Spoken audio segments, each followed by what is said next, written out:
김용민 파일. 말로만 하는 수사협조. 국민들의 마음을 달래드리기 어렵다는 생각을 하면 내가 이러려고 대통령을 했나 하는 자괴감이 들 정도로 괴롭기만 합니다. 지난해 11월 4일 최순실 게이트 사건이 터지자 박근혜 대통령.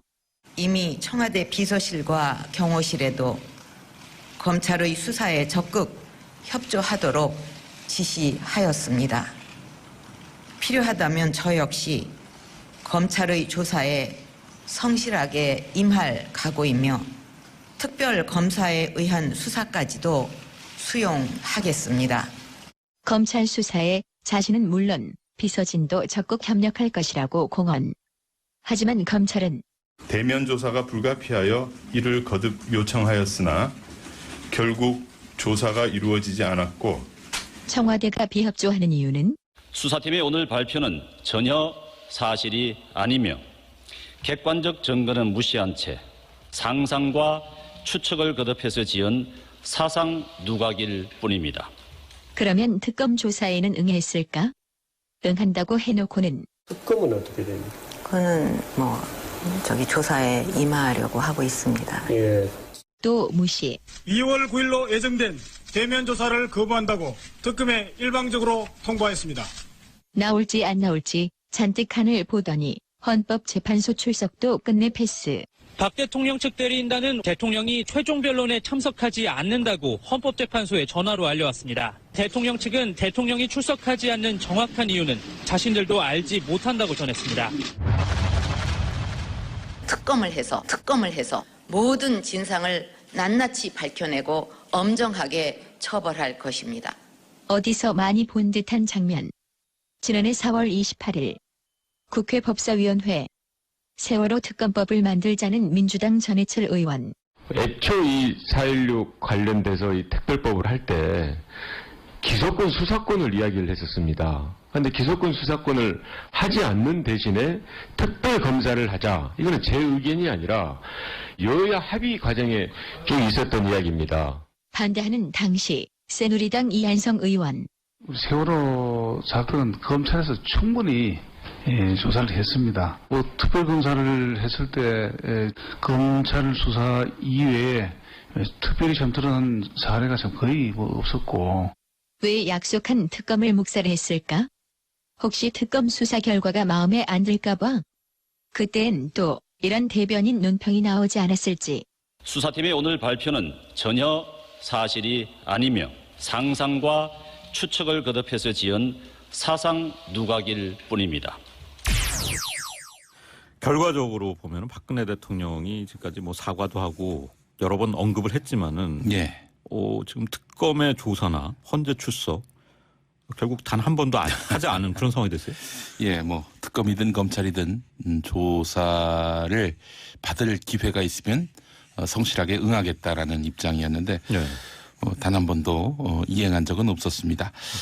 자, 오늘 관련해서 국민일보 기사 아마 생소하실 겁니다. 박근혜 대통령의 헌법재판소 불출석 결정, 이거는 박근혜 대통령 측 강경파의 승리다, 이런 분석입니다. 그러니까 대리인단 측의 강경파. 그 내부에서도 이견이 있었다는 얘기죠. 최종 변론 출석 문제를 놓고 박근혜 대통령의 변호인인 유영하 변호사와 다수의 박근혜 대통령 대리인단이 정면 충돌했다고 합니다. 유영하 변호사는 박근혜 대통령 발언이 향후 검찰 수사에서 위험하게 작용할 수 있다라면서 출석해서는 안 된다, 이런 입장을 폈습니다. 요즘 화제가 되고 있는 김평우 변호사 역시 탄핵 심판의 절차상 문제를 제기하면서 불출석해야 한다, 이런 입장이었는데요. 하지만 다수의 대리인단은 박근혜 대통령이 국민에게 사과하고 다만 탄핵 사유는 부당하다는 점을 직접 설명해야 한다, 따라서 출석해야 한다라고 권유했는데 유영하, 김평우 변호사의 승리로 끝났습니다. 자, 이영선 행정관의 대포폰. 이제 막바지 수사 과정에서 굉장히 화제가 되고 있습니다. 수십 대였다면서요? 차명 휴대전화 50여 대를 개통하고 관리했습니다. 박근혜 대통령 취임 이후에 말이죠. 박근혜 대통령, 최순실 씨, 또 문고리 권력 3인방으로 통하는 비서들, 이분들의 그 대포폰을 개통하고 관리했다는 것이죠.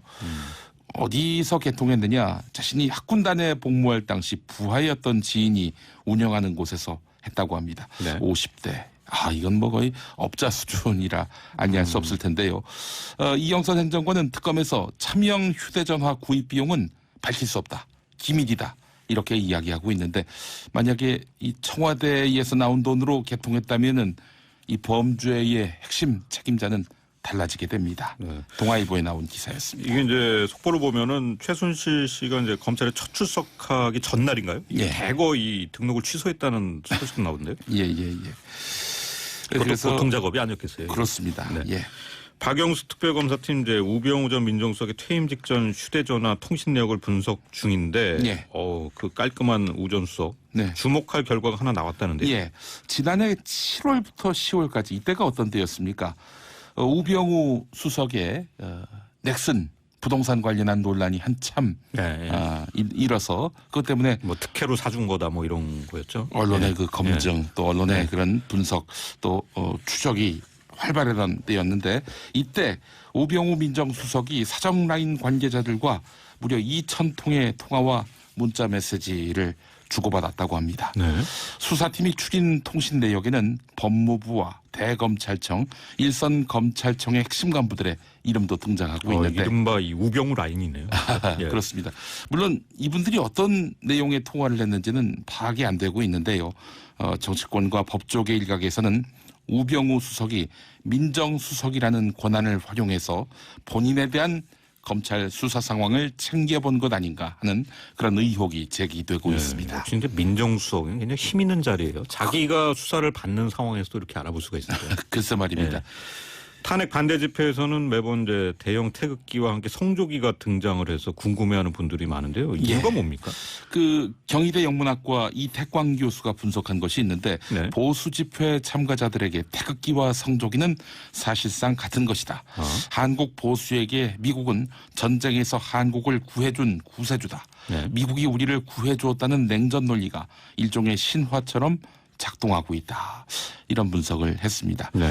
자, 근데 이 집회 참석하시는 분들 뭐 태극기하고 성조기 드는 거 뭐 표현의 자유라고 치죠. 그런데 여기 나온 분들 발언 수위가 너무나 심각합니다. 뭐 방망이를 들질 않나. 뭐 남의 목숨을 해야겠다. 이렇게 이야기하고 있는데 만약에 이분들이 아니라 노동단체가 그렇게 했다면은 과연 이 치안당국이 가만히 있었을까요? 지금처럼 침묵하고 있었을까요?